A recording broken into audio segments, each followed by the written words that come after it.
so that you use your mics. And the golden rule is don't press it until you're invited to speak by the mayor, because we know we keep cutting each other off.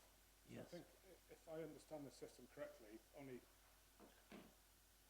two people can have their mics on. So please, it makes for an easier meeting. Mr. Sharon, you're on mute. Or turn it off. It's 7 o'clock now for you. Yeah, happy, Mr. Mayor, if you will. Right. Good evening, everybody, and welcome to the council meeting on this evening, 10th of June 2026 at 7 o'clock. We'll start off with public participation session.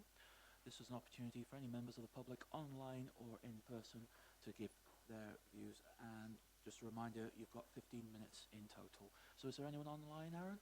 No, nobody online, Mr. Mayor. Nope. I see that we've got a member of the public here. If you'd like to come to the nearest microphone and begin speaking. Yes, Mr. Mayor,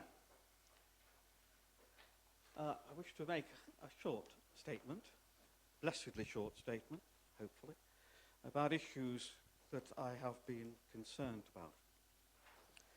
about. I congratulate you on the U-turn on car parking charges, but about the supposed consultation, my neighbours knew nothing about it at the time and were absolutely shocked when initially the parking charges were imposed. May I suggest that while you're using social media, you go back to perhaps to the system that you favour when you are actually looking for election, put letters out through the doors, yourselves with your helpers, and go on the door knock. It's good exercise, and you can pick up other issues. Issues, for example, like Blackgate, which I raised 3 years ago. That area of land by the side is still scruffy and unkempt, uncared for. And along with litter, broken windows and graffiti, issues which New York proved that when authorities start passing the buck on who is responsible, nothing gets done, and small problems escalate into bigger ones. Yes, big, jazzy projects may wow other town councils and get you awards, but it's the small things that wow the public, along with competent government, which listens to their concerns and responds. And in my case, concerns that have been raised and ignored. I brought in letters in April to all the Carriglewid Ward members about an issue that I've been banging on about for 4 years. I've had no acknowledgement, I've had no response. Similarly, letters were brought in at the beginning of May to all dual-hatted members about the neighbourhood plan. Those letters came from the Futures group at the Methodist Church, asking about gaps in provision that they might be able to fill. There has been no acknowledgement, there has been no response. And yet the lady at reception, when those letters were brought in, said that there was a meeting of that particular group that night, and those letters would be included as part of the papers. I do know that your previous committee system was absolutely manic, but I would suggest you revert back to the old tried and tested system, where all members were on all 4 main committees. That way, everyone was included, and everybody knew what was going on. Perhaps the thread in this is that members may be too involved with other responsibilities to be able to spare the time or the interest. But if you're too busy to attend meetings or respond to letters or to tackle the small things that irritate, like day burners in Plowdey, the state of the alleys, some which were restored with European funding years ago, now decorated with green mould, litter, and the upper stories of buildings showing too much wear and tear, then as a concerned citizen of the town who has taken the time and the trouble to come and bring these to your attention, then I would like you to think very seriously about what your priorities are. As my late grandmother used to say, people will always make the time to do the things that they want to do. And I hope after tonight, Mr. Mayor, the Futures group from the Methodist Church and I myself as a private citizen may actually get a response to the letters that came in to the members concerned. Thank you, Mr. Mayor. Thank you, Mr. Bennett. Is there anybody else online who wishes to speak? No. That's fine, and there's no one else in the room. So, sorry, are we able to carry on? Yeah. So in that case, that is now the end of public participation. And we move on to item 2, apologies for absence. Aaron? Thank you, Mr. Mayor. We've got apologies for absence from Councillor Simmons, Councillor Fiona Wilson and Councillor Froggatt, all personal reasons. Thank you. I move we accept those apologies. Can I have a seconder, please? Seconded by Councillor Elmett. All those in favour? Carried. Thank you. Item 2B, disclosure of councillors' interests of any matters in relation to the Code of Conduct. I will move to my left and ask people to disclose. Thank you, Mr. Mayor.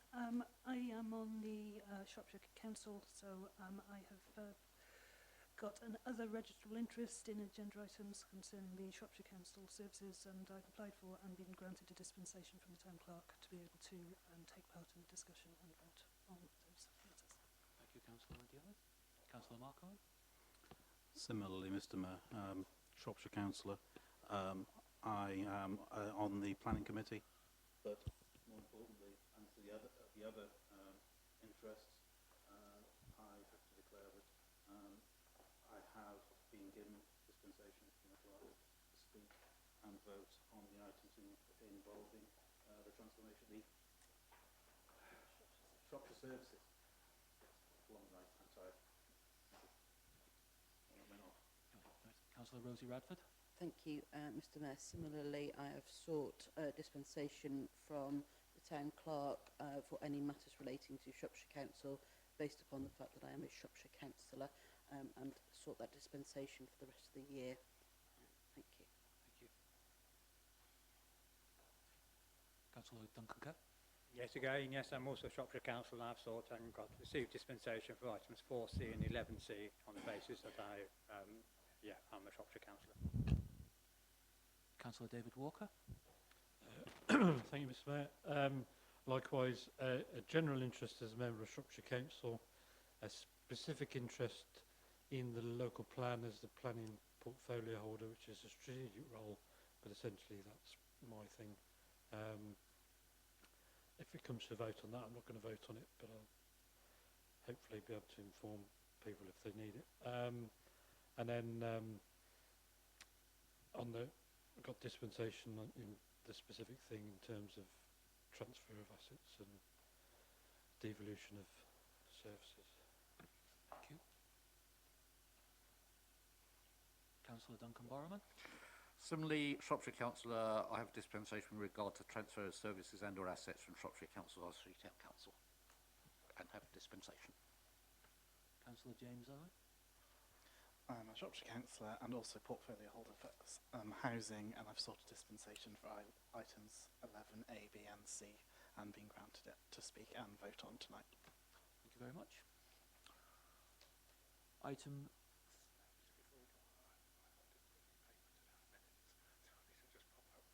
We will... Okay. Okay. For the purposes of the recording, Aaron will be back in a moment, and in the meantime we will continue with item 3, the minutes. To seek approval of the attached minutes from the annual Town Council meeting --mayor making 11th of May 2026 OTC/01/26. Who wishes? Councillor Owen? Propose that we adopt as an accurate record of all 3 meetings. Okay, do you have a seconder? Seconded by Councillor Mark Owen. All those in favour? Carried. Ditto for the annual Town Council meeting, 13th of May 2026, OTC/02/26. Did you move on block? Very well, on block. Apologies, I misunderstood. So, Mr. Mayor, just as you're doing that, let's get them signed. So left-handed. So there.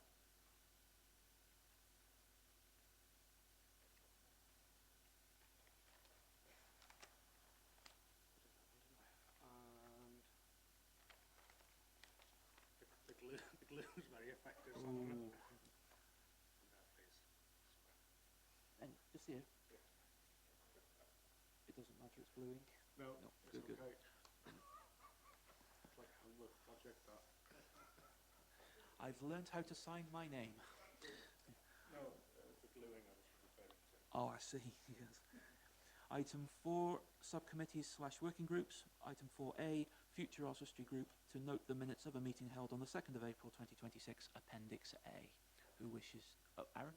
Yes, I'll just bring just a couple of points to members' attention, with a particular interest, one being the plans for refurbishment of the bus station, which the Future Oswestry Group are supporting on, and also the discussions on the movement strategy, which I know this council is supporting with some money. Clearly, if those discussions progress as a proposal, it will need to be considered by council, but give you a bit of reassurance that those matters are being discussed. Thank you very much, Aaron. Councillor Borman? Can I just ask, I don't know who does the minutes of this, but we've got themes discussed in the meeting include, and then about a dozen bullet points with 1 or 2 word descriptions. It would be rather nice to see a little bit more than that under each of those headings. Thank you very much. I'm happy to give that feedback. Fortunately, it's not me, so I'm happy to give that feedback. Anyone else wish to add anything? No. In that case, I move we adopt. Can I have a seconder, please? Seconded by Councillor Johnson. All those in favour? Adopted. Thank you. Item 4B, Neighbourhood Plan Councillor-led working group, to note the minutes of a meeting held on the 23rd of April 2026, NPCLWG/02/26, and 21st of May 2026, NPCLWG/01A/26. Aaron? So thank you, Mr. Mayor. Yeah, just a note that obviously this group has been busy and there's again a meeting next week.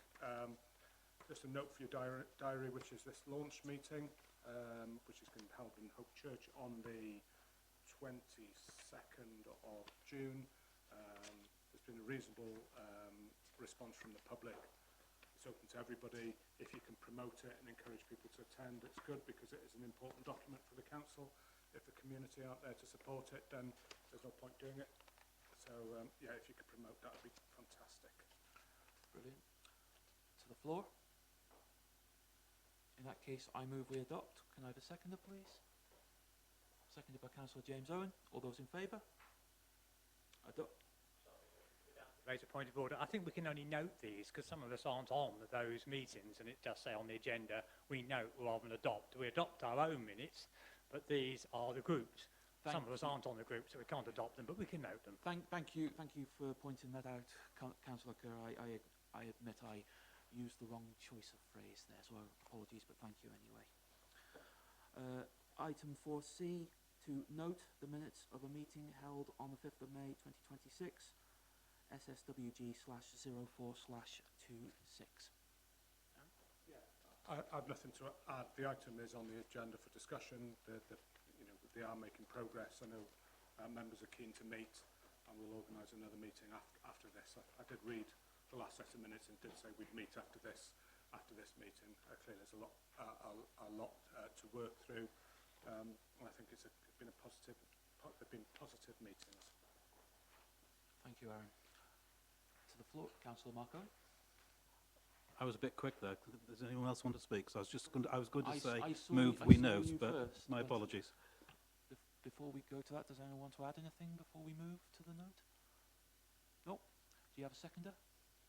Seconded by Councillor James Owen. All those in favour? Noted. Thank you. Item 5, update from the Mayor. To consider an update from the Mayor in line with Standing Order 28B. Only a quick update. I was invited to attend an event tomorrow to commemorate Anne Frank's birthday. Unfortunately, I couldn't make it.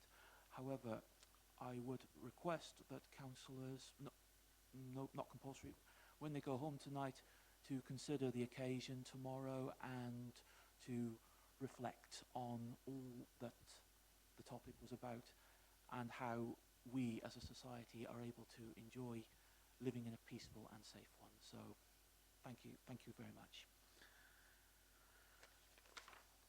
Item 6, to answer any questions in accordance with standing orders upon which formal notice has been given. Aaron. No questions, Mr. Mayor. Thank you. Item 7, Shropshire Council updates. To update from Shropshire local councillors Duncan Kerr, James Owen, Mark Owen and Wendy Owen on any policies, consultation or general matters relating to Shropshire Council. Any who wishes to start? Councillor James Owen. I think one of the main policies is the consultation that's on here tonight with the local plan, so we don't need to go into that quite as much detail here. There was obviously a very long cabinet meeting today, which a lot of things went through. I think I'm not going to go through each individual item, however, having a look through the Treasury management and performance reports, always worth a look just to see how the health of the council is.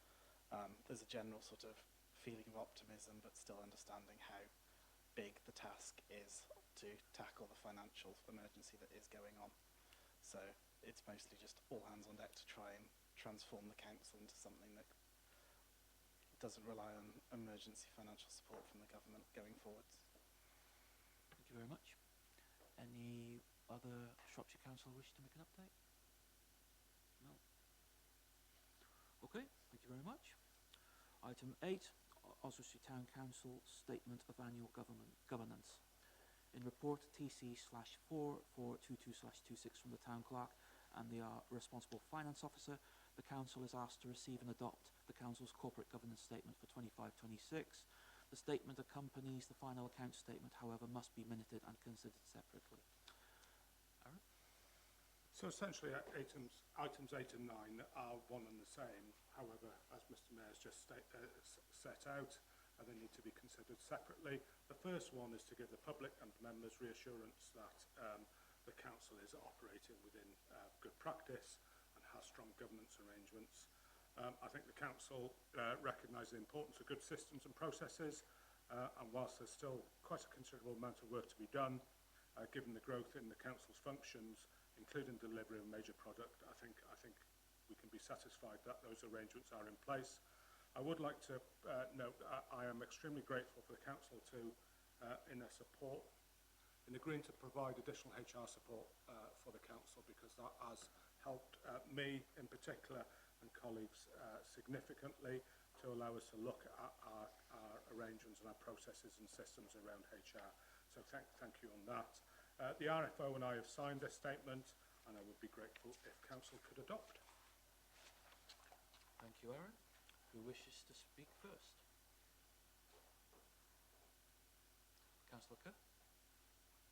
I'd like to actually add to this statement. I think all of us know that there's been some issues over the last year, and I know that Shropshire Council have taken the bold step, I think, of asking all members to sign up to the Joe Cox Civility Pledge, and I'd like to include that the annual governance statement also includes that statement, that it seeks that all members of the council sign up to the Joe Cox Civility Pledge. And for anybody who doesn't know what that is, that says, when engaging in politics, I commit to use a civil and constructive tone in debate, act with integrity, honesty and compassion, and behave respectfully towards others, including those I disagree with. And I think this is a key part of the governance and how people see the organisation, and I'd like to include it within the governance statement. Thank you. Before we go on to that, I'll just need to check with Aaron. We're nearly adopting. Yeah. So without any comment or observation on the motion, this is a recognition of things that have been in place for last year's accounts. So rather than things that you'd want to do, so I'd say whether members want to discuss that motion or not is in a way none of my business. However, we're just this statement relates to last financial year. Perhaps whether that could be brought forward as a a motion for next council. Okay, yes. I understand that fully. In considering what happened last year, I think it's entirely appropriate to take action now to improve the governance and standard of the organisation going forward. Yes, we can wait till the next meeting, but we could always equally have a vote on it now. I can't really believe anybody wouldn't want to abide by those principles, but if it has to wait till the next meeting, we'll wait till the next meeting. Just seemed eminently that we could make that decision now because we're looking at the subject of governance. Okay, so as I understand it, we'll bring this forward to the next. Well, Councillor Kerr's made a proposal. I do need you to adopt the governance statements as they are. Yeah. And then, please, and then subsequent to that, Councillor Kerr's made a motion, which I'd be grateful if you could. Right. Include the two in one, so we adopt the pledge and approve the governance statement, so it's one motion, if that helps. Yes.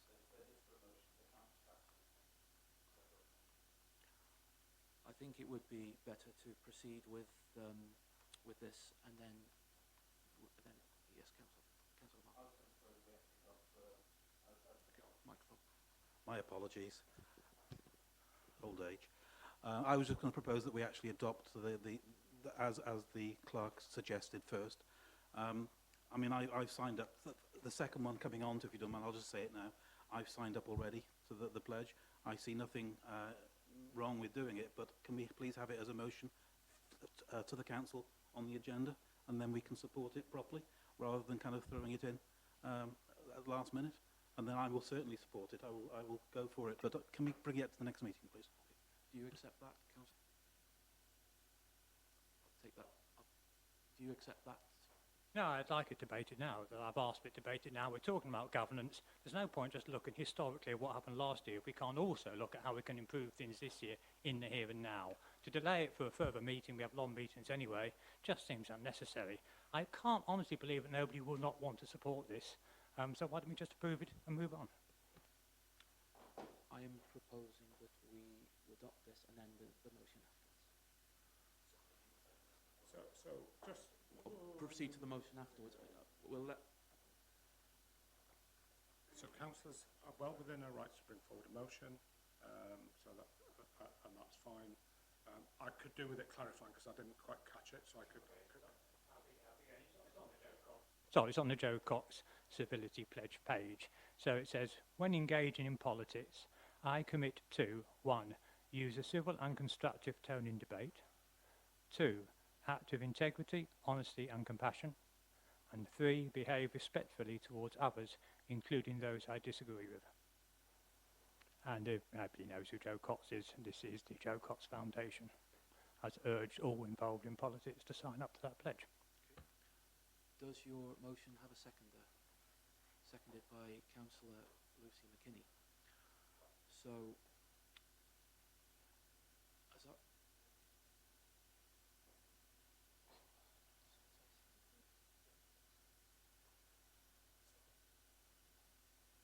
So, I prefer them separately, but it's not me, it's your meeting. I think we need to minute this issue separately, so whether you want to include that as an addendum to it at this point, you're well within your rights. So, if it's possible, can we adopt, if you're happy, to the governance statements and then come onto the motion? Would that be okay? So Councillor Goodlett. Thank you, Mr. Mayor. I think it's very important. I think we finally got there, and I've been trying to indicate we have to adopt last year's governance statement, which has no impact, and whatever we sign up to has no impact on that, and that is a statement that's actually gone through the financial governance process and the audit process. So that is a standalone item. I would welcome signing up to the Joe Cox Civility Pledge. However, we've often heard, and when we talk about being civil and constructive about people wanting notice of motions and things in writing, yet again we see something brought from the floor verbally with no notice to most of the room. I would ask courteously if you could submit that as a formal motion, and I would be very happy to vote for it if you could put it down so it's on the order paper in writing for us all to work with. That would be great. So, Councillor Wendiola? I was just wanting to second, I believe Councillor Mark Owen moved we adopt the Statement of Annual Governance, and so I'm seconding that. So it's been moved and seconded that we adopt the Statement of Annual Governance. So can we take that to the vote? All those in favour? Carried. Thank you. I'll leave you to the next one. So there's a motion that's been seconded. Yep. And you either debate it or you go straight to the vote.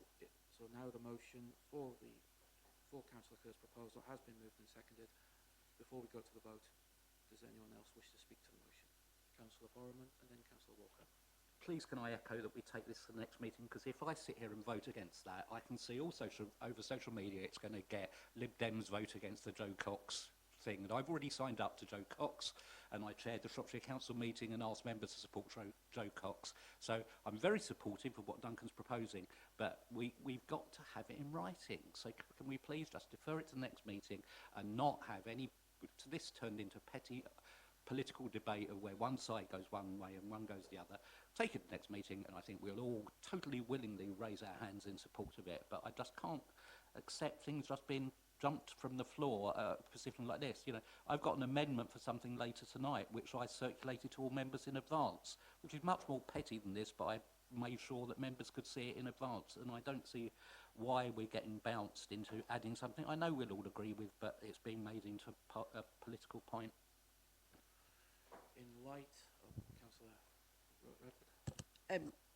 Equally, like other people have said, I have already signed up to the Joe Cox Civility Pledge, and I would firmly agree with it. But what I think is really important is that we have an opportunity to show the public that we equally are signing up to something, and by doing that, putting that in a formal set of agenda items for Oswestry Town Council ahead of time is showing to the public what we're doing.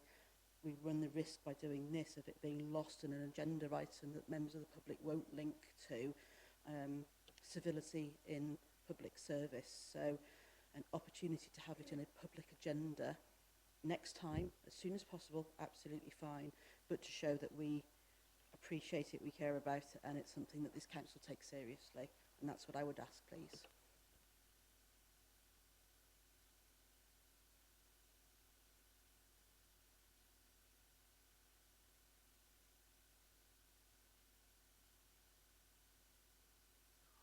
I'm going to move an amendment. I'll come to Councillor Walker in a moment. I'm going to move an amendment that we do move this item to the next meeting. Can I have a seconder, please? Seconded by Councillor Borman. So I think, Mr Mayor, in terms of an amendment, it would be that the council wished to discuss accept it as a motion, but wants it to go on an agenda for future discussion, I think is perhaps how you'd word your amendment for the minutes. That's basically what I mean, yes.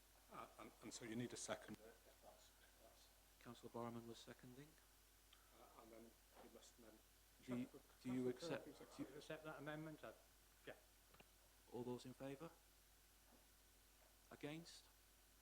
Abstentions? No. So just for the record, that will be a notice of motion in the name of Councillor Kerr, and is given advance notice, and it will be on the agenda. Okay.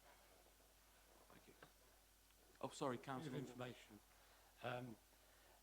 It's a two-strand process. It's a corporate thing, and then everybody individually signing the actual pledge, which is what everybody said they've done. So we could do the corporate bit, but you're not covering the actual individual commitment, and then you've got all the publicity around that process, and that's what the other members are arguing about, or arguing for, is what I should say. So, just for complete clarity, is that the council has signed up to the Civility and Respect Pledge, and did so a number of years ago, was one of the first parish councils to do so. Thank you very much. Item 9, annual return / final accounts for 25-26. To report TC /4426/26 together with the annual return and supporting information, providing a brief background and explanation of final accounts and annual return that has been completed. The council has been asked to adopt. Aaron?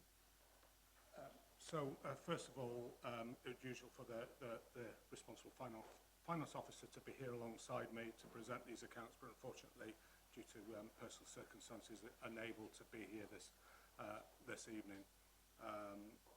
It then makes it very difficult for me to answer any detailed questions on accounts. However, what I hope that these do is give you a feel for the scale and scope of Oswestry Town Council's business, the scale of income and expenditure that goes through our books. And of course, the accounting statements, and not wanting to knock any accountants, are merely a summary of the transactions which you have seen previously. I think these accounts show that the council is in a very strong financial position, in the region of £4 million in the bank, with reserves of 1.8 million, which is not far off our target, and capital receipts from the Smithfield windfall of 2.2 million. What I would also say is that the council has spent a lot during the year on various projects, and need to be mindful of that in this upcoming year. I think one point I would make is I do think we have to be mindful.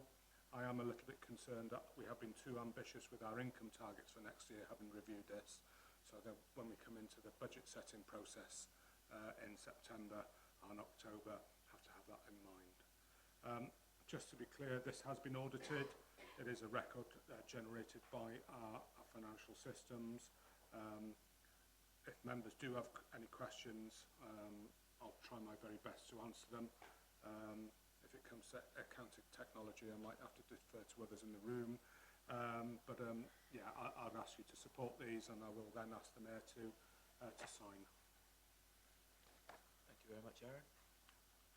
Who wishes to speak first? Oh, Councillor Mark Owen. I'm big enough to see. Thank you, Mr. Mayor. While reading this, I realise that Aaron probably can't go into the details, but I'm just wondering if the minor points that were made by PFK Littlejohn I suspect they're being dealt with as in the report, because the identification was on simple things like the difference between boxes 7 and 8 and the independence, the noting of independence and so on. So all I would ask is, presumably, that those are in the process of being dealt with. The clerk's quite happy with that. So we're required to report last year's external audit, so that related to last year. It's a standard question about the independence of our auditor, and we have provided documents because we have Shropshire Council internal audit team auditors, which is quite unusual for parish councils, because it's normally the accountant down the road, or or other clerks. There are, they follow the SIPFA guidelines, so you can't quite understand why they question their independence. I have to be honest, but yeah, we raised that. We did pick up the other issues. Once if you're mindful to approve these, then they go to our external auditor, and we go through the same process again. Who else wishes to speak? Councillor James Owen. I'm happy to move that we adopt, but with adding that we give thanks to Helen for compiling these, and to the auditor for going through these as well. So I just would need a second. Okay. Does anyone have wish a second? Councillor Wendy Owen. Happy to second that. Okay. All those in favour? Carried. So we will now pause the proceedings in order for... Yeah, so you might want to talk amongst yourself just for a second. We do have to sign it here. So, Mr. Mayor, are you okay with your... I know you're left-handed, are you okay there? This pen or your pen? No, that one's fine. Okay. It's good practice for how to write my name. So I think the next one is you again. Yeah. So you're the so it's done by the chairman of the meeting at which these are covered. So if you could date it as well, which is the 10th. Okay, thank you very much. And then there's the AGAR form itself. Not too loudly, please, everyone. You're there. Right.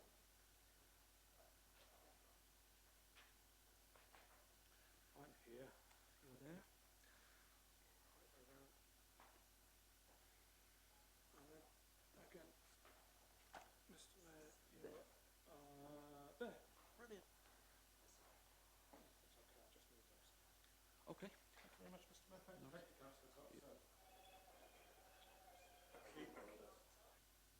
purposes of the recording, Councillor Mark Owen has left the room.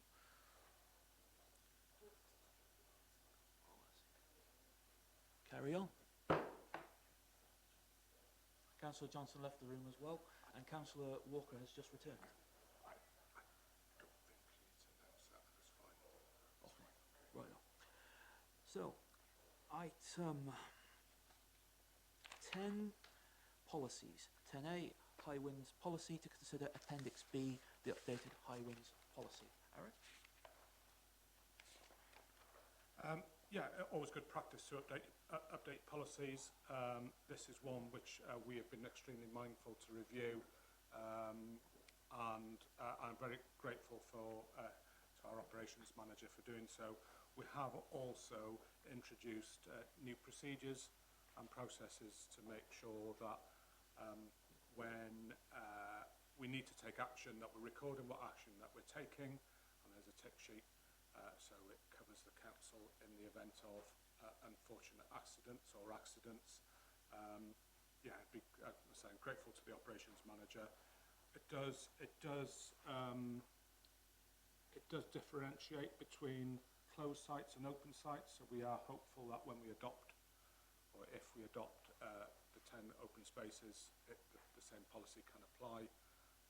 Clearly, when we come to Caglass Park, it's fairly easy to close off. If you're then looking at Bryn Habit, it's not so easy to close off. So, you know, we will continue to review it, but I think it's fit for purpose for now. Thank you very much, Aaron. We go to the floor. Who wishes to? Councillor Mark Owen.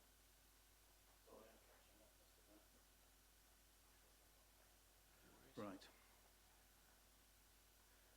Yeah, the one or two queries I've got. Well, this is the item 11, isn't it? Just to make sure I'm right. No, this is item 10A, High Winds policy. In that case, I jumped the gun. My apologies. Okay, anyone else? Councillor James Owen? Oh, sorry. Sorry, Councillor Radford. I saw you first at the end. Microphone. The only thing that crossed my mind was, is the policy that's been updated in line with the requirements of the health and safety group that meets when they discuss things like events and things like that? So you know the group, and I can't for the life of me remember the name of them, and I might be completely off the wrong track, but the one that meets.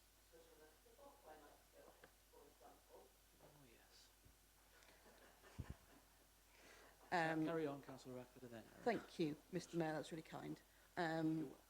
And that group of multi-agency individuals that look at risk when it comes to large-scale events. So I guess what I'm trying to say is there something that they have almost like a template of suggestions that need to be looked at, and is our policy in line with that? Because obviously high winds and events that we have, there are some links, a bit like the Balloon Festival as an example. The answer is no. The Safety Advisory Group I was going to cover. So they're not one organisation. They're made up of lots of different organisations. I don't think they particularly issue guidance relating to events at all. So we've reviewed this in line with best practice, Henry, haven't we? And taken some advice. Yeah, I don't think there's a great deal more to say. We obviously apply it to our events, Councillor Radford. But no, the Safety Advisory Group don't have templates and information like that. Anyone else? In that case, I move we adopt. Can I have a seconder, please? Seconded by Councillor McKinney. All those in favour? Carried. Thank you. Item 10B, flag flying policy to consider Appendix C, the updated flag flying policy following the agreed notice of motion at Council on 13th of May 2026. Anything to add? Councillor Barman. I'd like to move the amendment that I circulated earlier. There are bits in the one in the agenda, for instance, it says the Union flag will fly from the Guildhall flagpole every day of the year except on certain occasions when ... Well, that doesn't apply anymore because we now have the policy of flying two flags, so we're not taking the Union flag down to put the others up.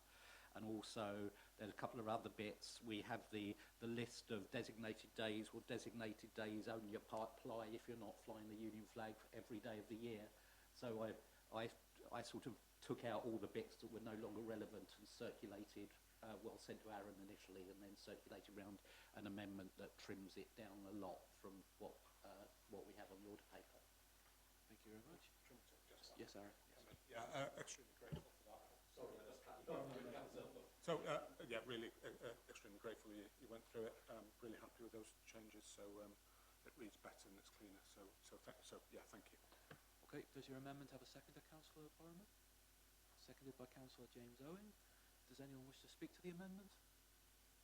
No. All those in favour? Against? Abstentions?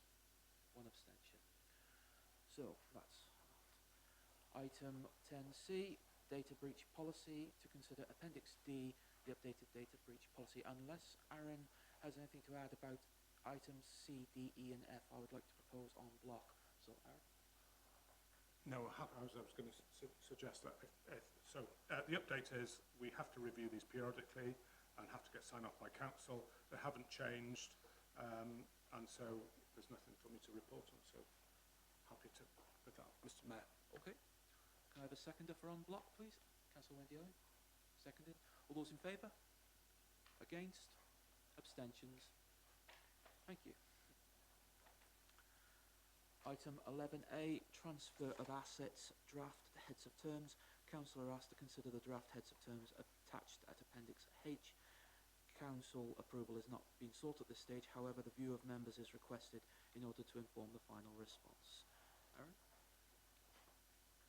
So, thank you, Mr. Mayor. Yeah, I think there are a number of issues that we need to consider. I thought it was important that council had the opportunity to see the draft terms before they're then considered by the Shropshire Council Working Group, and we work through the detail. I think I have been in discussion with our solicitor, and I have some interim advice, which is extremely helpful. So if it's okay if I run through that, Mr. Mayor, yep. You may need to be a little bit patient with me. So obviously the proposal is that all the land is transferred under a single lease. I think that's okay and that can be done, but I think it's still important that the detail is reviewed and considered, especially important that the premises that come under this lease are clearly defined. So, for example, some of the maps that we've seen so far include parcels of land that you haven't agreed to. So, for example, we need to work through that detail. And we do also need to be clear that where there are any restrictions, such as fields in trust, you understand what those restrictions are as part of the lease as well. So the working group will review those maps and come up with an acceptable list, if that's okay. So the term is 99 years, which I think council are satisfied with. However, just a note is that you have no automatic right to renew that, especially as it's excluded from the Landlord and Tenancy Act. So after 99 years, some people don't think this, I won't be around then. However, the council should be, and might be. So there's no automatic right of renewal. And the reason why that is because Shropshire Council have inserted some break clauses. So it's important to look at those break clauses because there's a 5-year break clause, which essentially means that you've got a 5-year lease, which is even more compounded by the fact that the lease can be terminated in 6 months. So with the investment that this council is intending to put into taking on these parks and open spaces, purchasing additional buildings, I think to protect our interest and the interest of our residents, I think we'd look to strengthen our claim on that, if that's okay. Whether those are the break clauses coming out completely, or there's some other security for you. And I think that's the main point I want to make. I think there are some concerns that there's an obligation to keep equipment in good repair and condition when we are accepting it in pretty poor condition in some cases, or missing in some cases as well. So I would like to review that, and I think we should ask for a condition survey on that, a photographic survey. So you know, in the event of Shropshire asking for the land back, and I'm sure it's not their intention to do so, but it could be in the future. That, you know, this council's interest and its investment is protected with that in mind. So those are the points I have to make on that. And so at this point, just looking for feedback so that we can negotiate further and discuss further with Shropshire Council. So thank you. Thank you, Aaron. Let's obtain that feedback. And I saw Councillor Kerr put his hand up a moment ago, and then Councillor Walker afterwards. Some of the comments are being covered, but I do think that to retrieve the land after 99-year lease with no right to extend is not equitable. This council sometime in the future might be making significant capital investment in these sites. Who knows, what 99 years is a long time. But to able to, for Shropshire Council to have it back on 5 years, effectively at any time, means it's going to be a deterrent for this council to invest in it, because it's always going to be thinking, well, in 5 years' time, we might no longer have it, and that's going to not lead to the land being managed in a way that I think both organisations wish to have. So I think that's, to me, a deal breaker. We can't proceed unless there's some significant changes on that. I think on the play equipment, we can only agree to provide, to maintain what's already there. It looks as though they're going to say there's active play equipment, certainly Wilfred Owen Green, most of it's defunct and broken. So, I mean, there needs to be a schedule that at the time of handover, that's where it's returned to. Just going back to the one lease, I'm a bit wary about this because it's a lot of land, and it could well be that one parcel of land, we both might agree, needs to be, you know, turned back for all sorts of reasons. But you have to break the lease on all the land to give one part back, and I just don't understand why you don't have the same lease, but just 10 times for each piece of land. So each piece of land can be considered separately. It doesn't really require extra work. It just safeguards the fact that you don't have to break everything just because one piece of land needs to be taken out of the lease. I don't know about the insurance stuff. I presume we'll look at that with our insurers. Those are my comments. Thank you very much. Councillor Walker, then Councillor Mark Owen. Thank you, Mr. Mayor. No, I think what the clerk said is entirely fair in terms of challenging the terms as they've suggested. So I don't mind if he challenges them on any of those points, really, because we want to make sure we've got the best deal for us. Thank you. Councillor Mark Owen. Thank you, Mr. Mayor. I too agree with what the clerk suggested, the 2 points, and making sure that everything is equitable for the council. I would like to put a query in as well about the alterations clause, which is down near the bottom. It says that the structural alterations and additions are prohibited, and non-structural alterations are only permitted with the landlord's consent. Now, what I'm thinking about is if the council suddenly decided it wants to improve a path and increase the structure on a site, we would be prohibited from doing it. So I think we need to actually query that, because obviously we do want to invest in these areas, and therefore it may require structural changes. So the word prohibitive on that first one, I think we need to query quite strongly. Thank you. Aaron? I'll just check, reading through the advice of the solicitor. Give me a second. So it says non-structural alterations they'd expect more flexibility for the tenant. So no consent was required and only notification of the alteration. And similarly with structural alterations, may not want new buildings, but the reference to structural alterations need to be tempered with the obligations to repair the play equipment and staff, etc., etc. So yeah, I think yeah. Thank you. That's helpful. I haven't picked that one up fully. Councillor Walker, did I see your hand go up again? Yeah, it's only in the. It's like with agricultural, they don't need to do planning application, but they do need to give prior notice. So it's normally 28 days, and then so if you've included a clause around that sort of thing, then it's going to give you the flexibility to crack on with it. And if they've not got an objection, they'll let you get on with it. But if they want to rein you in, then they'll have the opportunity to do that. Thank you very much. Who else wishes? Councillor Kerr? one go at. The thing I forgot is the Fields in Trust. They say, whilst all parties should bear its own costs, it said any costs associated with the Fields in Trust falls entirely to us. I've no idea whether they're a major cost, but I think the clerk would need to advise us what the likely cost implications of that are and whether that should be shared. I have no idea. So, yeah, I think I brought a report last council which quoted those costs, and I think it was in the region of £5,000. I think this council agreed to bear the costs. So it's in that region. Anyone else wish to add anything? One final go before we move? Yes, Councillor Wills? Not Wilson, Owen? Just the council agrees that members of the council could suggest other parcels of land of grass, like verge areas that are separate, to the group to consider prior to, like they could, as I think at the last meeting I mentioned, the Harlock Road pond that is now in the heads of terms, just to allow the group, if you see any other bits of land that are Shropshire land, can go to the group and they can consider it, and prior to just signing the lease effectively. Councillor Marco? As long as it doesn't put off the evil day when we actually sign it. I think I said last time, I'm cautious that if you keep adding things, you get project creep, and therefore the time goes on and on and on. If it's going to not affect the time when we actually do sign the agreement, then I'm fine with that. But I would be cautious that we don't want to keep pushing things into the project.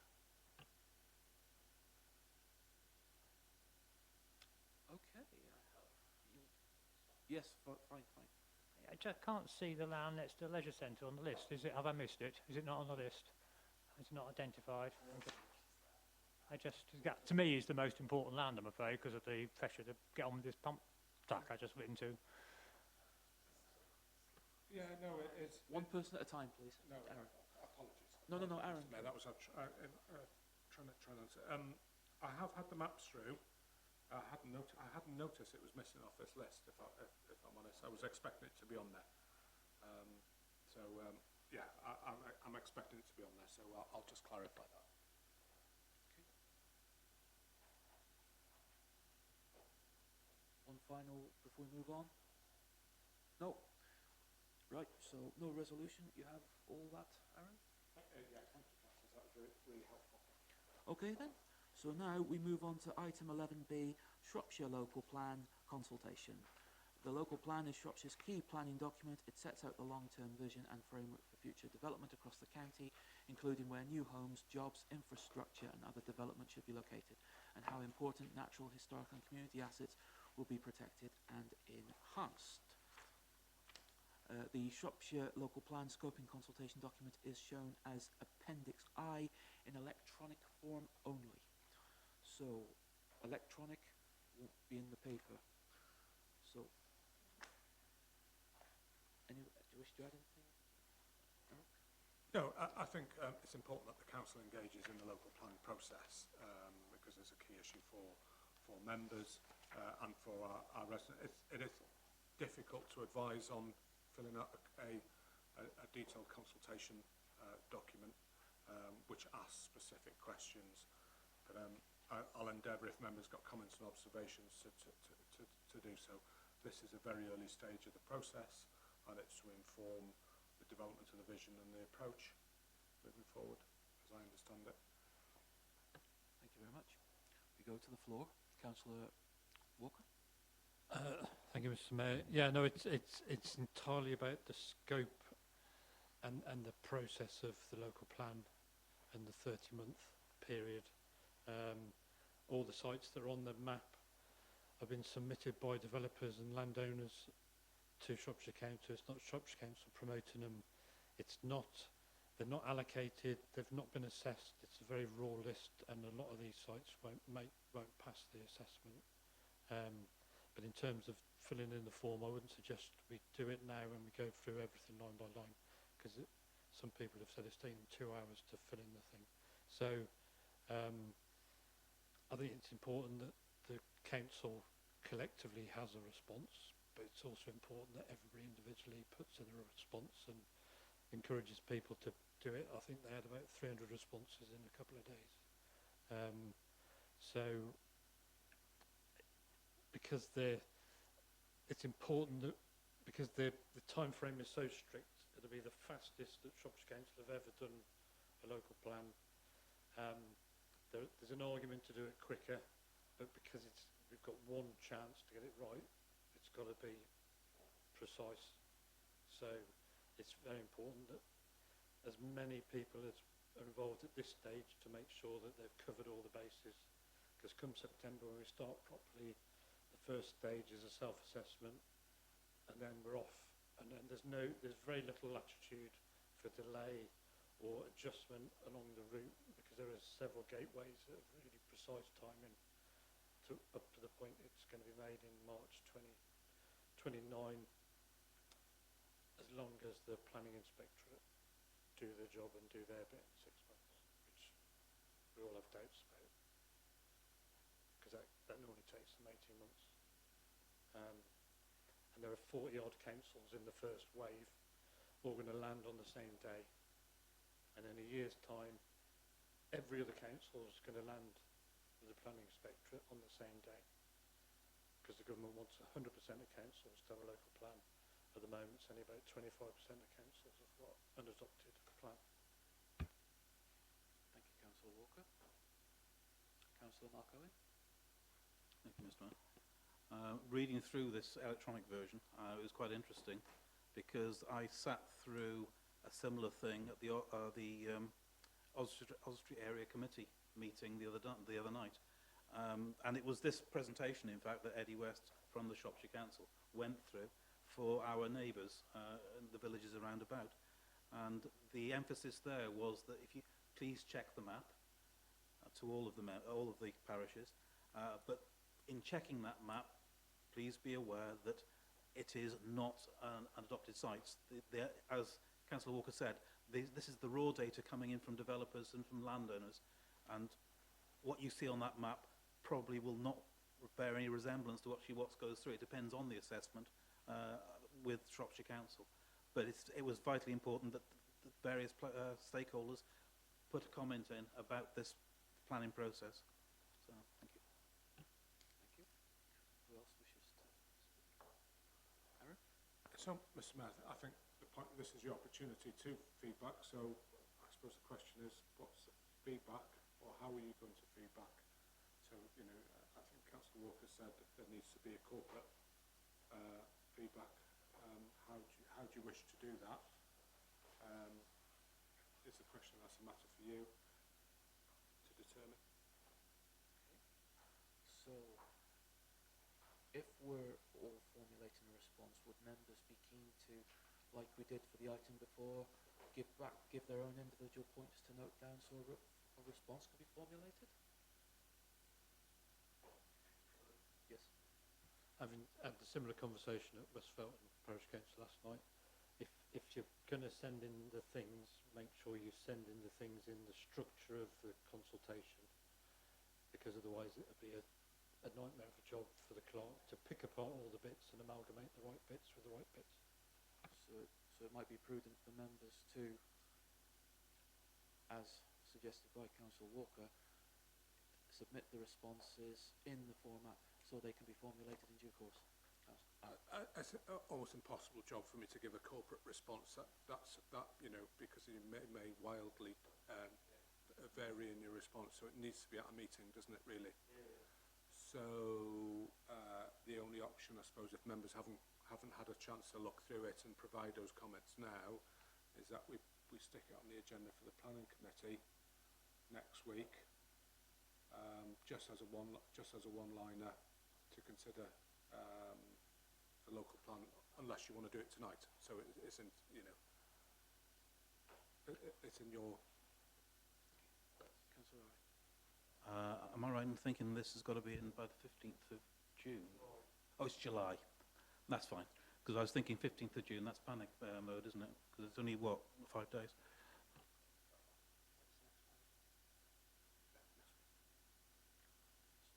I'm moving that, given the time this evening, that we add it to the planning meeting agenda to discuss properly. Can I have a seconder, please? seconded by Councillor Mark Roberts.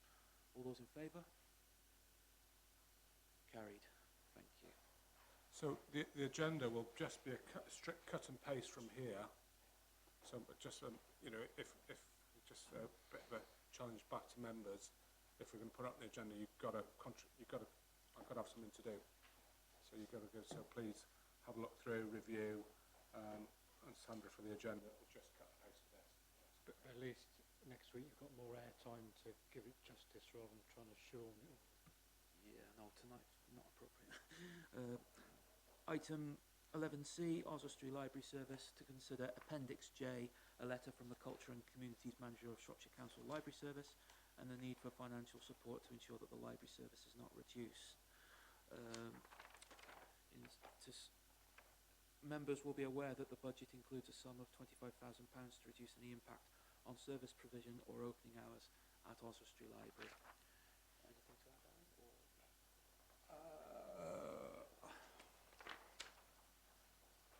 No. However, I did meet with the officers, Mr. Bamford and the library's manager. I can't remember his name. Yeah. I fully understand why they've written this letter. I think it's a difficult decision for members. I'll leave it for you to determine because it's not a matter for me to advise you on, really. I do have a view, but I'll keep it to myself. Okay then, Councillor Kerr and then Councillor James Owen. Yeah, I think it's worth considering this, but if you look at what we normally consider from grant applications, it's a lot more than a single letter, which doesn't even specify how much money they want. So I'm going to move that we ask them to provide additional information. In fact, I think we need to know what the consultation will be. If I just go through this, we know that less than 40% of people who use Oswestry Library live in the town council area. So the first question we need to ascertain is why should town council residents pay for more than residents of Morda and the other outlying villages, or is there some proposal to ask those parish councils to also make a contribution? The sum being talked about, 25,000, would be more than any other parish council has given for the library service. It's not clear from the letter quite what that's for. It talks about both books, whether there be books just for Oswestry.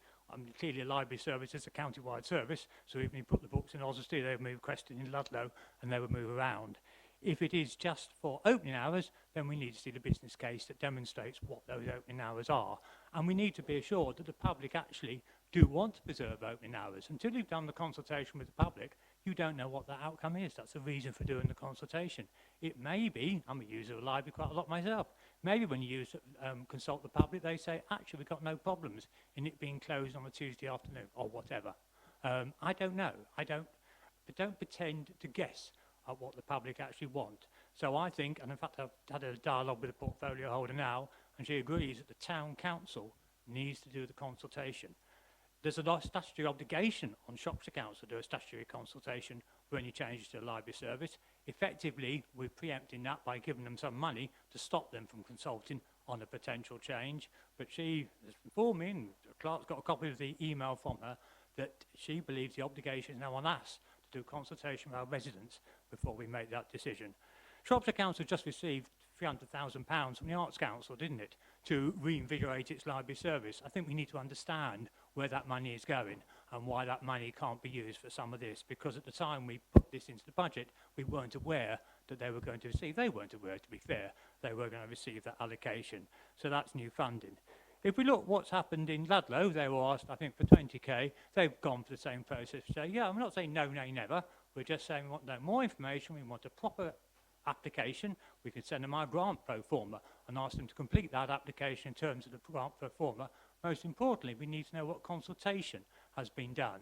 And although we could do consultation on their library, clearly they're better to do consultation on their library because they know all about the service and how much all the options cost and what pressures they're under. So my strong advice would be we just park this for the time being whilst they do their consultation. They include in that consultation all the options they feel are appropriate to put out for public consultation. If at the end of that process they say, now because of our financial situation, we need to close it for Wednesday, let's say, and the cost of that is 20,000, 25,000, at that stage, the town council can say, we'll prevent that from happening.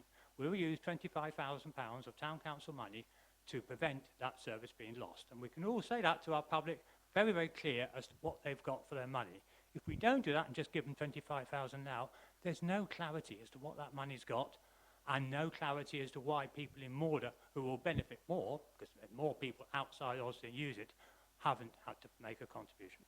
So am I moving that we actually say to Shropshire Council, we are certainly not discounting the idea of subsidising the library, that's not a problem, but we will need to see a proper consultation exercise conducted, and when that's been conducted, we'll be in a position to determine what amount of assistance we can give and what it should be for. It might be more than 25,000. I'm not hung up on 25,000, but I just wanted a consultation. So that's my motion. Okay. Do you have a seconder? Do you wish to add anything? No. You are second. Councillor Mark Roberts, you are seconding it. So does anyone wish to speak to the motion? Councillor James Owen? I think first, just to separate, as someone who previously knows a lot about this topic, the arts funding was capital, so if you know any difference between capital and revenue funding, that you can't use that to run the library, so Councillor Kerr is just trying to come up with a political point there, which... We do know the difference in capital and revenue. I wasn't aware it was capital, so I'm not trying to present something or make a political point. I just genuinely thought it was available. Now, with explanation, that's fine, but don't try and put... I'm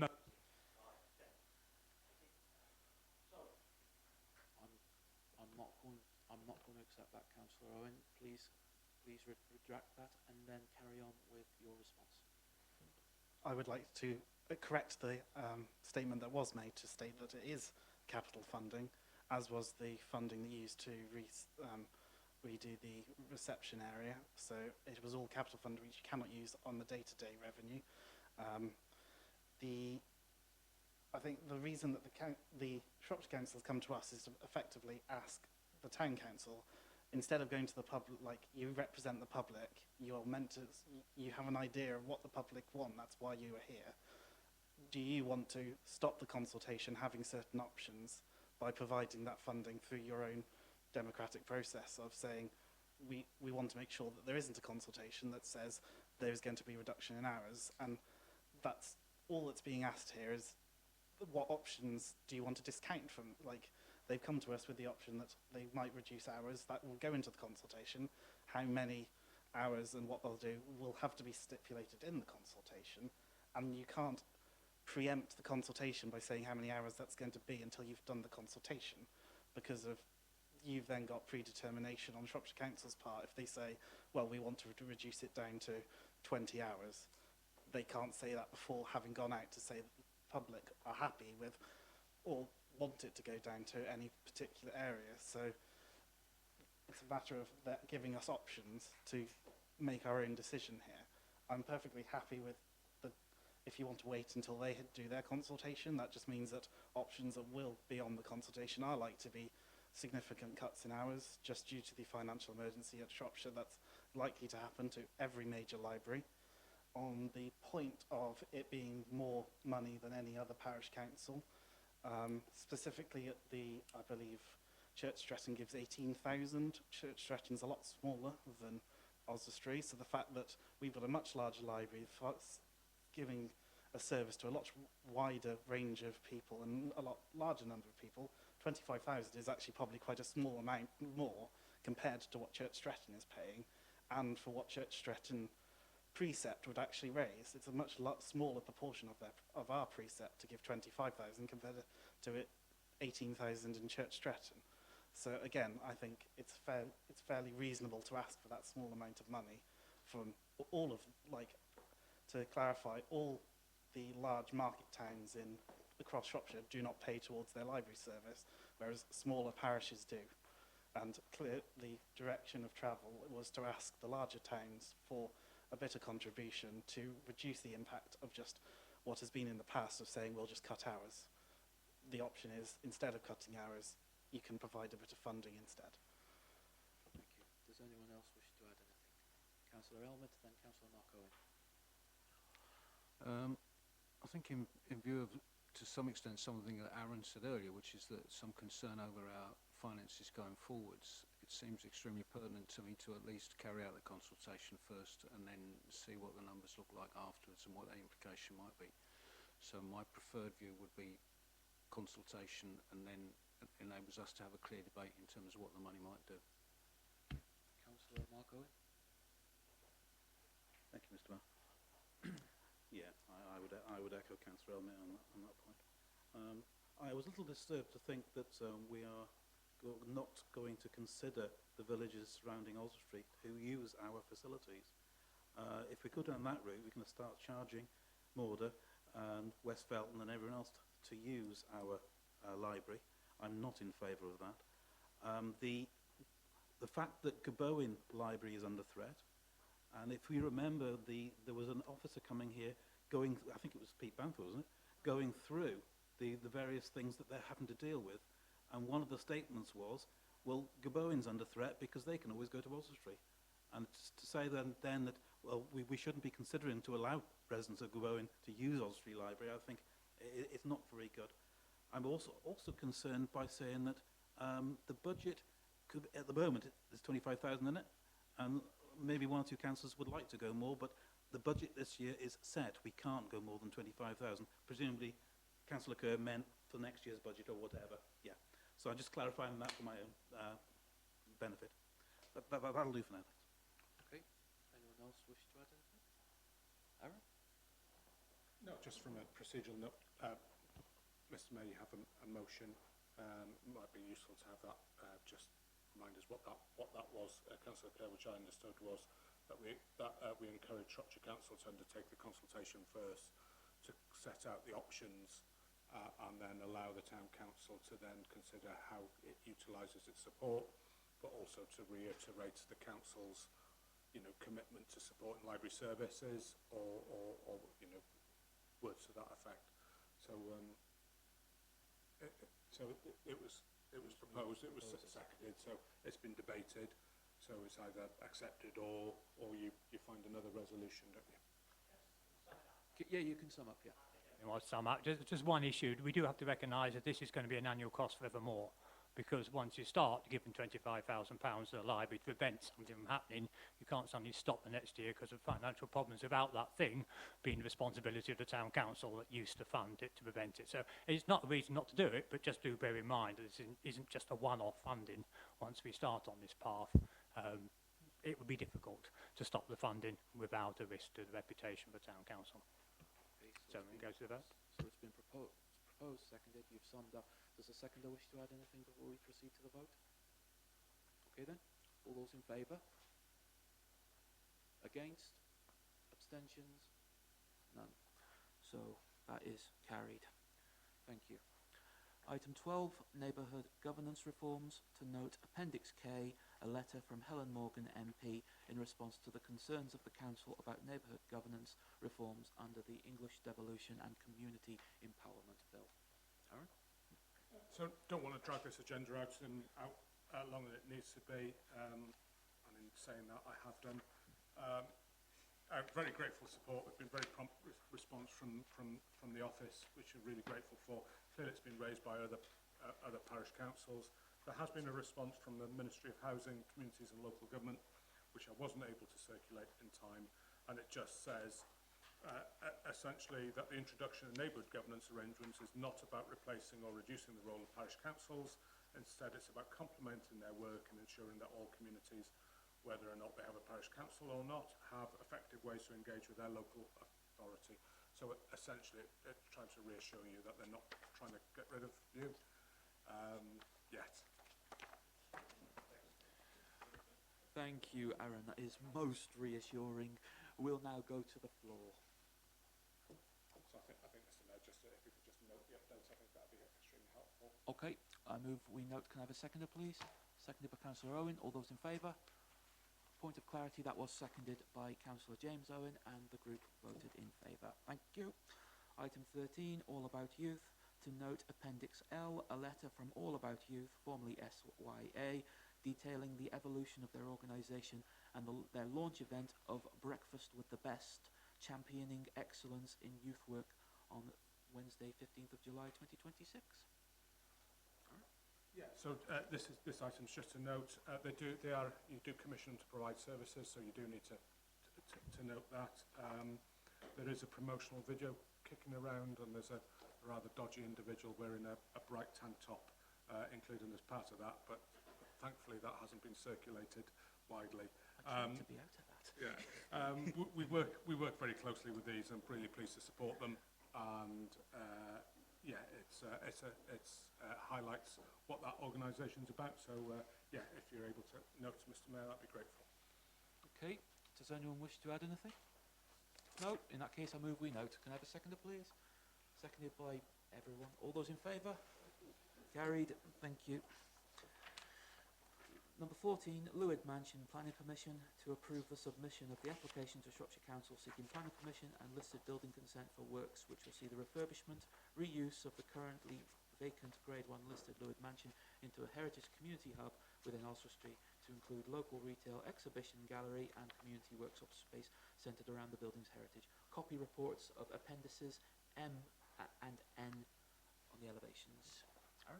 So, Mr. Mayor, I hope it gives you reassurance that the project is progressing, gives you a clear view of what you are doing as an organisation, and essentially you are saving this building, because without your intervention, this building wouldn't have a long-term future. Structurally, there was some significant structural challenges, and you're bringing this back into community use, and you're to be commended for doing so. I couldn't put through the planning application without you approving it, but it's very difficult for you not to approve it, if that makes any sense. You will also be consulted on it, so it'll be interesting how you handle that one. To the floor. Who wishes to add anything? Councillor Elmett? Just to make sure, I trust everyone's aware, but we have successfully achieved the going through the, they call it a mid-term review, but at the mid-term review, in order to take the full proposal through to the lottery, hopefully in the beginning of August. And this is just really part of that process, because obviously we need planning permission in order for the whole thing to get approved as well.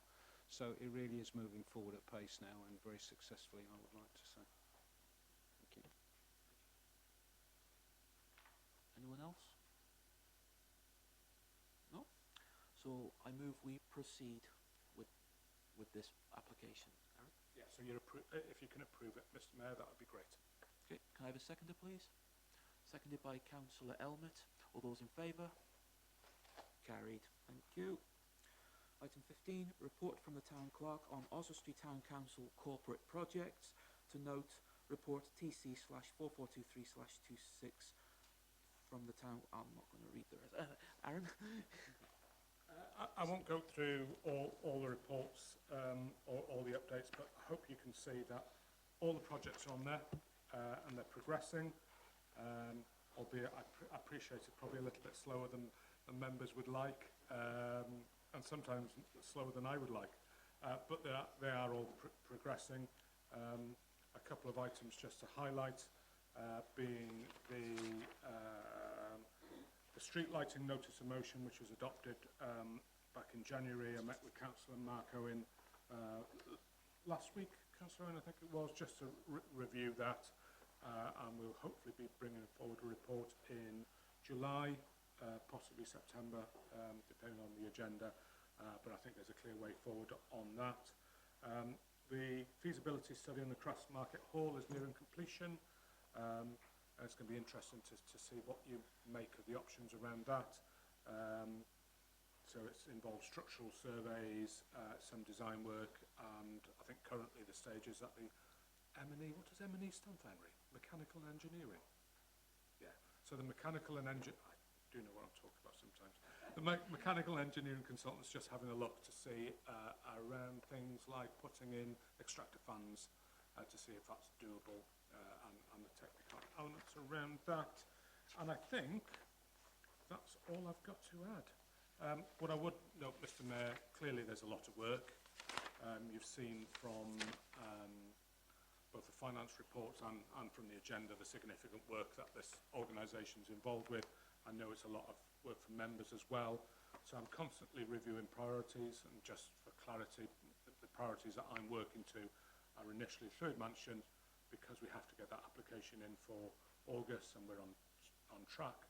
The local management of assets, because we are there's quite a bit to go through on that, and the neighbourhood plan, because we really need to set that up to succeed. There needs to be a further discussion on the pump track, but once we have clarity on the parcel of land from Shropshire Council, I'll bring that forward for you to discuss. Councillor Johnson. Councillor Johnson. Yeah, I was just going to note the 8A. No, yeah, 8. Because it still says skate park rather than pump track, and it keeps throwing me off. If that could be changed. Thank you. Who else wishes to add anything? Councillor Kerr, then Councillor Marco, then Councillor James.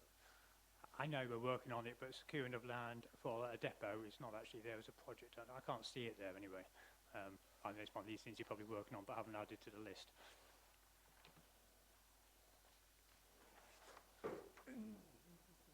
I think I probably including it in the local management of Shropshire Council Services, which is, but as part of that project is how I've interpreted that. Thank you. Councillor Marco. I'm just wondering if the clerk wants us to relegate the A10 to repair, because I think that was one of the recommendations.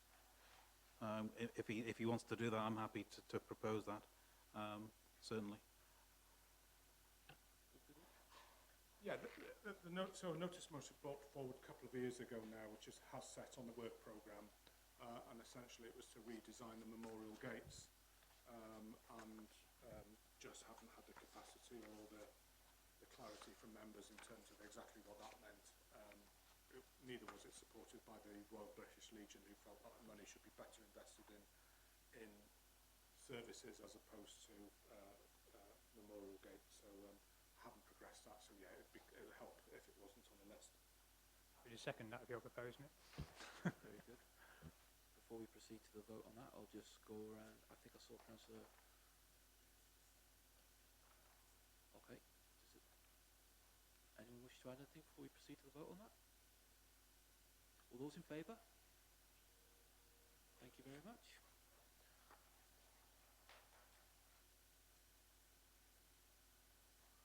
So, item 16, reports from the Operations Manager. 16A, the Terrorism Protection of Premises Act 2025, or Martin's Law update. To note report T/4424/26. Henry.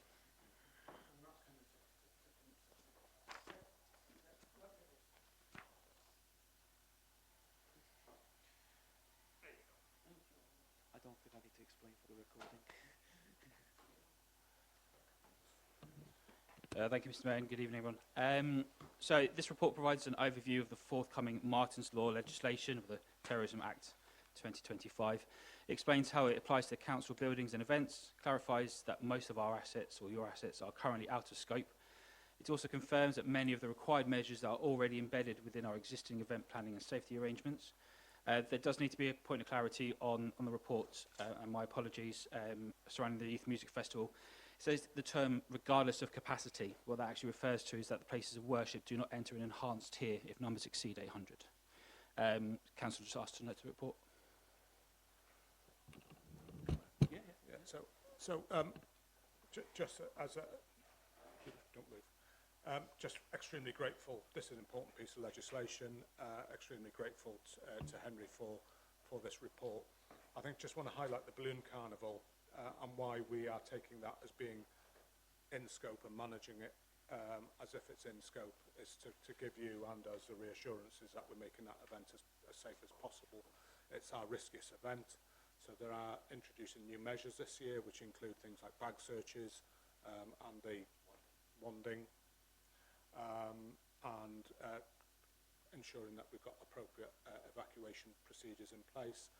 You'll also notice that we are improving, ensuring that the pedestrianised areas are safe. So when we're holding events, there are vehicles parked across key locations. It's not the ideal solution having vehicles there, but it's all we can do for now. So I hope that this gives you some reassurance that we are taking this issue seriously, and need to, because you are the responsible people. So you're accountable for this, and we act under your instruction. Thank you, Henry and Aaron, for bringing this forward to us. I'll go to the floor. So the first one I see is Councillor Elmett, and then Councillor Mark Owen, and yeah, I think it's just you two. Just a quick question, I think, Henry. It doesn't actually kick in officially until April next year, but presumably are you asking those organisations and things that we're involved with and that it might apply this year to be looking to introduce the policies, or is it advisory for this year? How are you kind of translating it for this year before we actually get to the official kick-in, which is still 6 months away or more? Yeah, so it doesn't become law until April 2027, as you say. Any third-party event that we have within our park, because that's the only area that we have third-party events, we do ask for an event management plan for all of these events, just to make sure that they are considering their obligations as event organisers, as well as safety elements of it as well.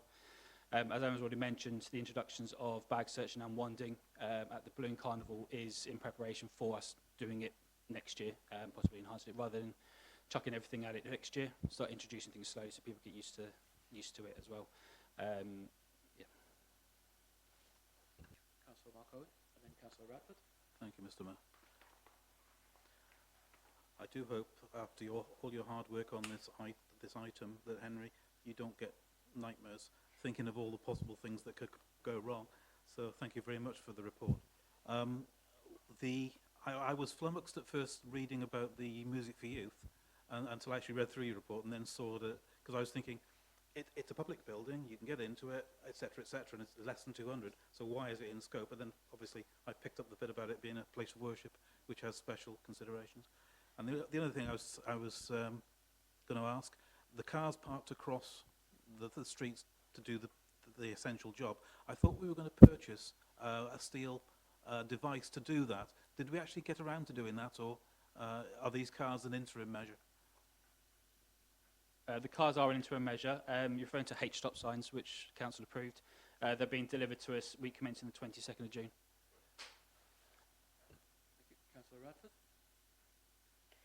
Can I assume that the Remembrance Parade and the Oswestry 10K, as an example, are outside the scope of this, given that they are not ticketed events and there is not a building attached to either of those two things, but nevertheless large-scale events? And based upon ambulances at the last Remembrance Parade and your interventions, Aaron, if my memory serves me, I just wondered how we look at. I was fortunate to attend a webinar organised by SALC last week, and that question came up about remembrance parades. So, coincidentally or on purpose, thank you very much, Councillor Radford. Remembrance parades do fall out of scope, and what the advice from the SIA, who are the regulator for this Act, they have stated that it then falls under your event management plans, event management procedures, and the obligation of the event organisers to try and keep the public safe. Which we do. So we do an events management plan, and we've made significant improvements to that event in recent years to protect them. The 10K isn't our event, so we're not responsible for that, and we're not responsible for the record, not responsible for either the tractor parade or the one that goes on the Saturday. I've forgotten what it's called. Christmas parade.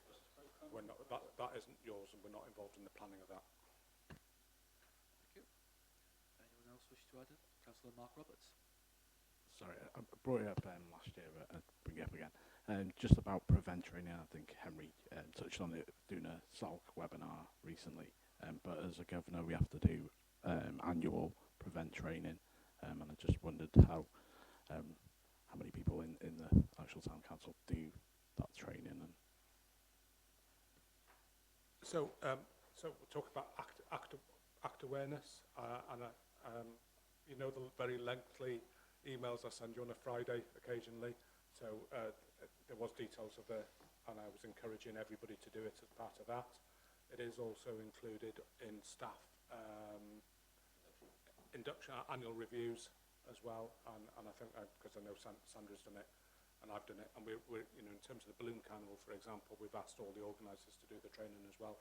It is important, and if councillors haven't done it, sign up to Protect UK, easy access training, it's an hour, so please, you know, please do it if you can. I can't insist you do it, but you know, I've done it, you've done it, the event manager's done it, and Sandra's done it, so we're all good.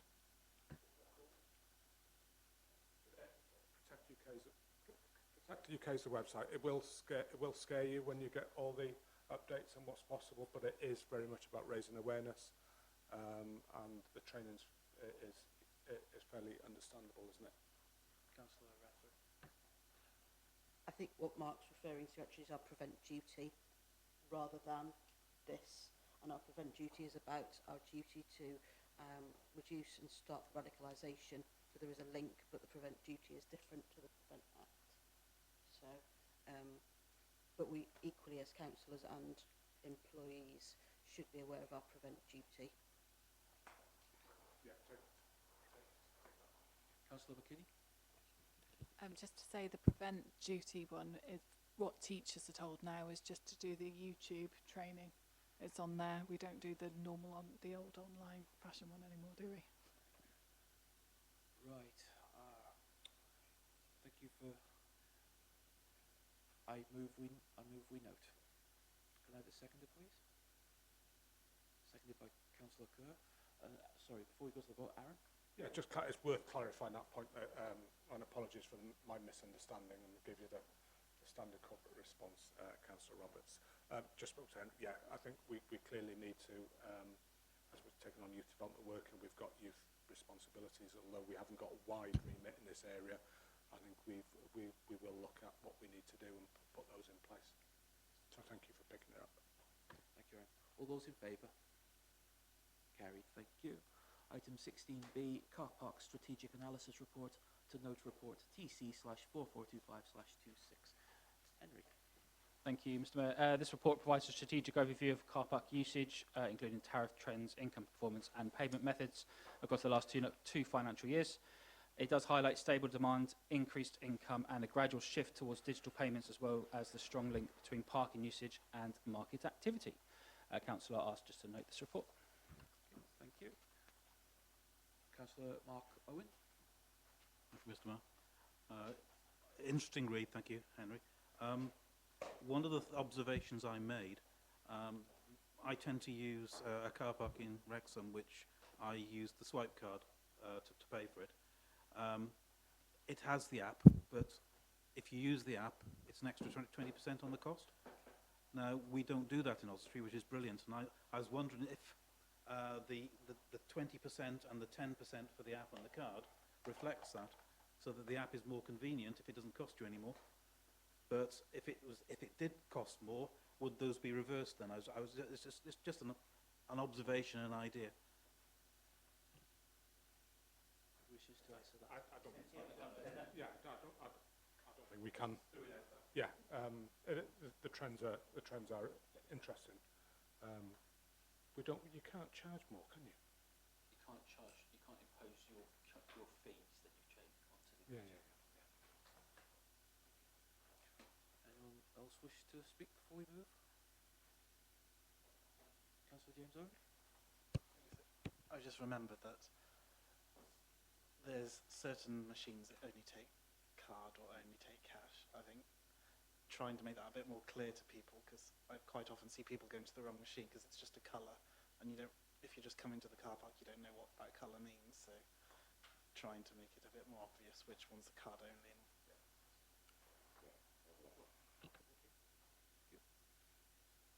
I move we note. Can I have a seconder? Seconded by Councillor Elmet. All those in favour? Adopted or noted. Thank you. Item 17, report from the Project Development Officer, free bus travel feedback on 2025-26 scheme to note report TC/4421/26. Again, Mr Mayor, it's just one for noting. It's a popular scheme that's growing.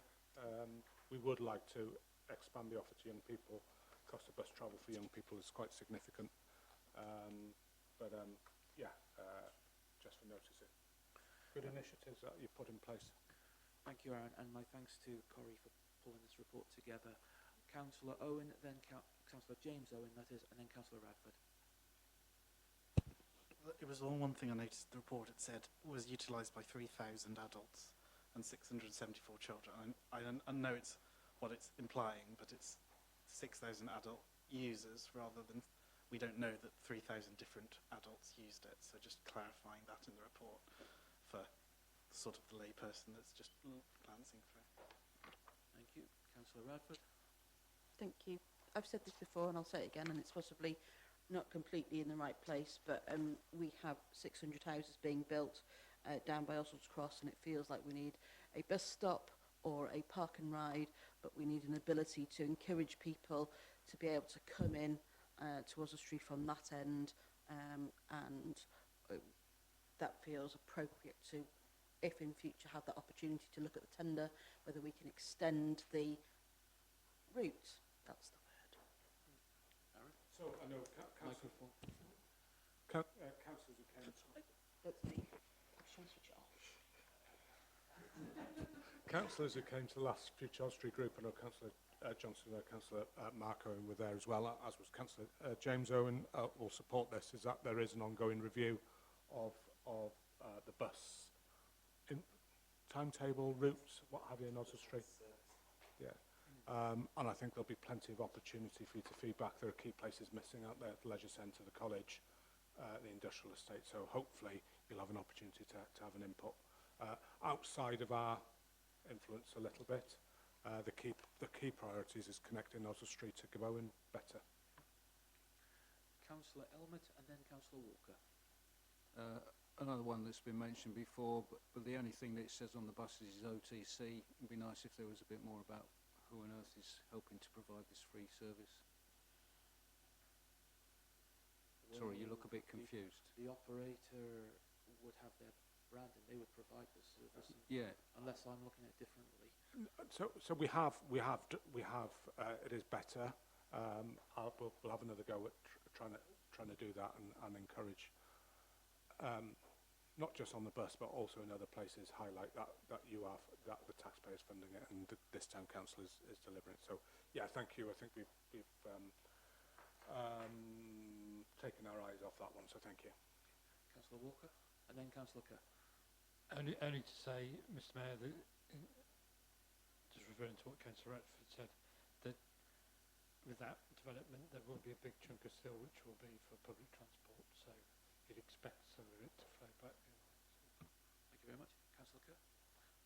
To Councillor Elmett's point, it took a long time for them to give any acknowledgement at all that we were funding this service. And there's a wraparound. It does say OTC. You could just say the town council. There's only one town council. But I think we ought to demand a poster on the bus. I mean, we're given a significant amount of investment now to the bus companies for this. And I think the least we can have is a poster on the bus that explains it's the Oswald Town Council and perhaps explains why we're doing it. And I think we ought to demand that, frankly.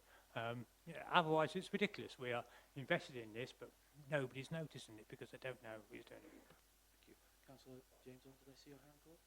There's just something on the wraparound. Is it quite often replaces the number on the bus, which then makes it quite difficult to know which of the town. When you're sort of getting into my ward where they all overlap with each other, you don't really know which of the services it is. So you could start running towards a bus stop when it's the one that doesn't actually go to yours. So it's a matter of trying to make it clear that for especially people need to know which bus it is effectively, and the wraparound takes a long time to get round. And I suppose with it spinning like that, it can be quite distracting as well, can't it? So, okay. So, in that case, I move we note with the suggestions of feedback that have been given. Can I have a seconder, please? Seconded by Councillor Johnson. All those in favour? Carried. Thank you. Item 18. Neighbourhood Plan Steering Group Terms of Reference, to consider the draft Terms of Reference as set out in Appendix O. Aaron? So just for clarity, so this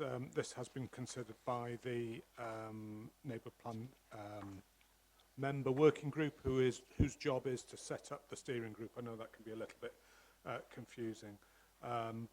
So, you know, that it is this group that has been established that will deliver the neighbourhood plan. So it's important that we have the right number of members on there. There's a section on page 2 which details that, and exactly how it will meet and how it will operate, because ultimately it'll be this group responsible for delivering the neighbourhood plan. So I'd be grateful if you could support it. If there are any comments, happy to take them. Thank you, Aaron. Who wishes to start off? I think that's unanimous support, Mr. Mayor, isn't it? Yeah, I think so. All those in favour? Carried. Thank you. Item 19, a notice of motion in the names of councillors Duncan Kerr, Stephen Froggatt, Fiona Wilson and Mark Roberts. So, who wishes to speak? Councillor Mark Roberts. Thank you, Mr. Mayor. Yeah, this is a motion by Councillor Kerr, Councillor Roberts, Councillor Froggatt and Councillor Owen. Councillor Wilson. Yeah, this come about from comments on social media. Also times in well with Age Without Limits Day, which is today. The motion states that age is a protected characteristic under the Equality Act. That ageism can affect people of all ages and can discourage participation of civic, community and democratic life. Public service and political representation should be welcomed and valued irrespective of a person's age, background or stage of life, and that, yeah, with Age of Limits Day 2026 taking place today, promotes positive attitudes towards ageing and challenges age-based discrimination and stereotypes. Just to add in there, there is ACAS training, and I'm happy to share that around. And for any councillors that maybe don't do that in their general day-to-day life, that they don't do the training. But yeah, and that states that comments that are made, whether they are intentional or just passing comments, if they do relate to a person's age, then that can be seen as discriminatory. Thank you. Thank you. And does your motion have a seconder? Seconded by Councillor Kerr. We'll open it up to the floor. Councillor Borman. While I wholeheartedly agree with the sentiment of the motion, there's a couple of things I'd like to comment on. One is the resolution that will confirm a zero tolerance approach to age discrimination and ageist language in all its forms, because I'd be quite interested in how we expect to enforce that, especially when it comes from councillors, and the only way that can be dealt with is through the standards process. Members may recall where one of the movers of this motion sent an email last year where, referring to Councillor Kerr and myself, made an ageist comment about two 70-something men talking over each other. One, I'm not in my 70s, and two, nor is Councillor Kerr, and two, and two, I don't think our ages or our gender were actually relevant to the point they were making, and I have to say were ageist and sexist. So I'm quite happy with this, but we have to understand what a zero tolerance approach means and how we deal with it if one amongst our number or in fact a member of staff or whatever crosses the line on this, because at the moment it's just very sweet words on a piece of paper which I don't see as being particularly enforceable. Thank you. Who else wishes to? Councillor Marco? I'll echo that. I fully support the whole lot of it. There's no two ways about it. I think I would struggle to pick up a position where you wouldn't support it, but then maybe I have had a very sheltered existence. But it is the fact that you've got to enforce parts of it. I'm just wondering if there's any thoughts on how that would happen. It would not stop me from supporting it. I mean, I'm happy to vote for it, but there are a few kind of things that cross the back of my mind. A few questions that need answering.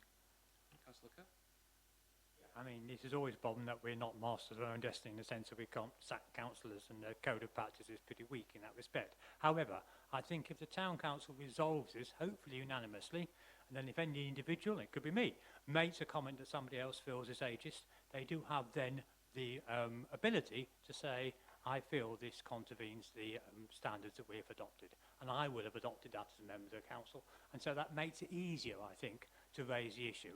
If you haven't adopted this, then it becomes, well, the code of practice won't probably touch it because it's not strong enough. It has to be very strong, and even then the remedies under the code of practice are quite weak.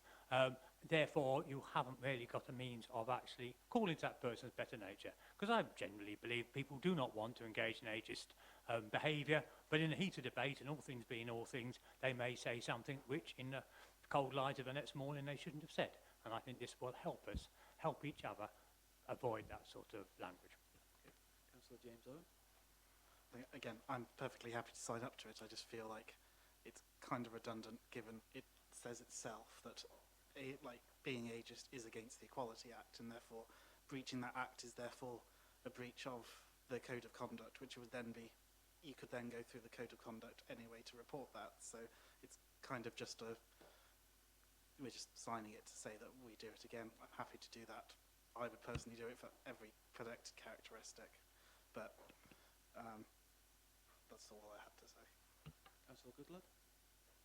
Thank you, Mr. Mayor. I just wanted to raise the point that I find it quite apropos that this has come to us when we have Oswestry's youngest mayor sitting in the chair tonight, because we are currently halfway through the World Health Organization and United Nations Decade of Healthy Aging Better, or Healthy Aging, and it was when that started in 2021 that the first time that ageism against young people was recognised, with the statement that ageism against young people manifests across many areas such as employment, health, housing and politics, while younger people's voices are often denied or dismissed. I think that halfway through that decade, that for the first time there's an international policy recognising ageism downwards as well as up. It's very appropriate with our youngest ever mayor, and next year we will hopefully, all due respect, Jonathan, have an even younger mayor at the time of election.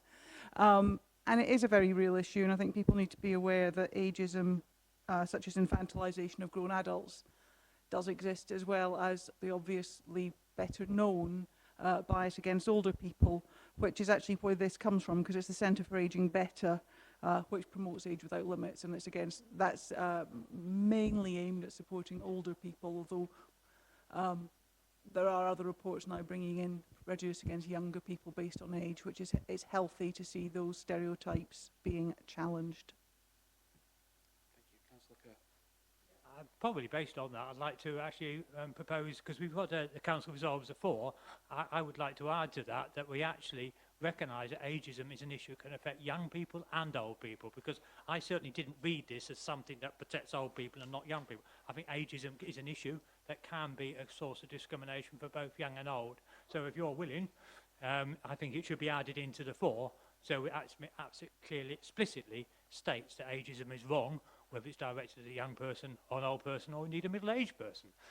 You know, and make that explicitly clear if you're willing to accept those amendments.